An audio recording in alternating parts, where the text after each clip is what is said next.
এই টেস্টি বোল চ্যানেলে আপনাদের সবাইকে অনেক স্বাগত। আজ আমি আপনাদের সাথে শেয়ার করব দই বেগুনের রেসিপি। তো চলুন বন্ধুরা, রেসিপিটি আমরা শুরু করি। প্রথমেই আমি এখানে বেগুনগুলিকে গোল গোল করে কিন্তু কেটে নেব।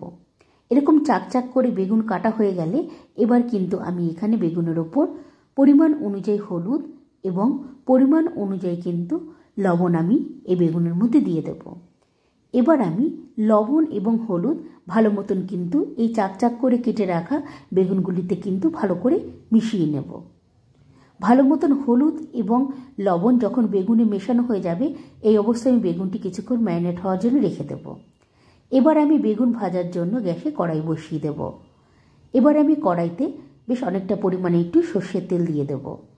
তেল যখন গরম হয়ে আসবে, এবার আমি এই বেগুনগুলিকে তেলের মধ্যে দিয়ে আমি কিন্তু ভাজতে থাকবো।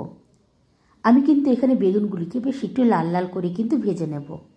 বেগুন যখন এক পাশ বেশ ভালো মতন লাল লাল করে ভাজা হয়ে যাবে, এবার আমি বেগুনগুলিকে উল্টে অন্য পাশ কিন্তু আমি ভাজতে থাকবো।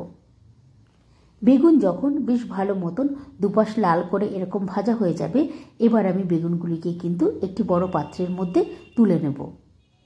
এবার সমস্ত বেগুনগুলি যখন পাত্রের মধ্যে তোলা হয়ে যাবে, এবার আমি এই বেগুন ভাজার তেলের মধ্যেই কিন্তু একটি মশলা তৈরি করে নেব। এর জন্য কিন্তু আমি এখানে প্রথমেই এই তেলের মধ্যে কিন্তু ফোড়ন দিয়ে দেব। ফোড়নে আমি এখানে ব্যবহার করেছি 5 ফোড়ন, কারি পাতা এবং 2টি শুকনো লঙ্কা। এবার যখন ফোড়নটি বেশ ভালো মতন ভাজা হয়ে যাবে, এবার আমি এখানে কিন্তু লম্বা লম্বা করে কেটে রাখা পেঁয়াজ আমি এই তেলের মধ্যে দিয়ে দেব।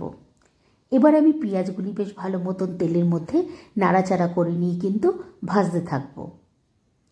পেঁয়াজ যখন বেশ ভালো মতন এরকম ভাজা হয়ে আসবে, এবার কিন্তু আমি এখানে কয়েকটি গুঁড়ো মশলা দিয়ে দেব। গুঁড়ো মশলা দেওয়ার সময় আপনারা কিন্তু একটু খেয়াল করবেন যাতে গ্যাসের ফ্লেম মিডিয়ামেই থাকে। এক এক করে আমি এখানে শুকনো লঙ্কার গুঁড়ো, হলুদের গুঁড়ো, জিরের গুঁড়ো আমি দিয়ে দেব।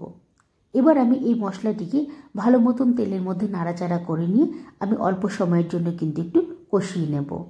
আপনারা কিন্তু এই অবস্থায় গুঁড়ো মশলাটি কিন্তু বেশিক্ষণ তেলের মধ্যে রাখবেন না, তাহলে কিন্তু মশলা পুড়ে গিয়ে কিন্তু কালো হয়ে যাবে। এবার আমি এই মশলাটি একটি পাত্রে রেখে দেব। এবার আমি এখানে একটি পাত্রের মধ্যে আমি দই দিয়ে দেব। দই দেওয়া হয়ে গেলে এবার আমি কিন্তু এখানে পরিমাণ অনুযায়ী অল্প পরিমাণে লবণ আমি দিয়ে দেব। এবার আমি ভালো মতন দইটিকে একটি চামচের সাহায্যে কিন্তু ভালো করে ফেটিয়ে নেব। দই কিন্তু এখানে বেশ ভালো মতন ফেটিয়ে নিতে হবে, যাতে দই একদম স্মুথ হয়ে যায়। দেখুন বন্ধুরা, দই কিন্তু ঠিক ফেটাতে ফেটাতে এরকম স্মুথ কিন্তু হয়ে যাবে। এবার আমি এই দইয়ের মধ্যে কিন্তু আগের থেকে রেডি করে রাখা যে মশলা, সেই মশলাটি কিন্তু এবার আমি দইয়ের মধ্যে দিয়ে দেবো। এবার আমি মশলাটি দইয়ের মধ্যে দিয়ে বেশ ভালো মতন কিন্তু মশলার সাথে দইটি কিন্তু মিশিয়ে নেব। এখানে একটু সময় নিয়ে বেশ ভালো মতন সমস্ত মশলাগুলিকে কিন্তু দইয়ের সাথে আপনারা মিশিয়ে নেবেন। এবার যখন মশলা দইয়ের সাথে মেশানো হয়ে যাবে, এবার আমি এই মশলাটি কিন্তু আগের থেকে ভেজে রাখা যে বেগুন, সেই বেগুনের উপরে কিন্তু এই আমি মশলা দইটি কিন্তু আমি এবার দিয়ে দেব। ভালো মতন সমস্ত দইগুলি বেগুনের উপর কিন্তু আমি একটি চামচের সাহায্যে একটু ছড়িয়ে দেব, যাতে সমস্ত দইটি এই বেগুনের সাথে কিন্তু ভালো মতন লেগে যায়। ব্যাস এইভাবেই কিন্তু আমার তৈরি হয়ে যাবে খুবই সহজ পদ্ধতিতে দই বেগুনের এই পদটি। আপনারা কিন্তু এইভাবে একবার দই বেগুন বাড়িতে ট্রাই করে দেখতে পারেন, খেতে কিন্তু অসাধারণ হয়। আজ তবে আসি বন্ধুরা, বাই।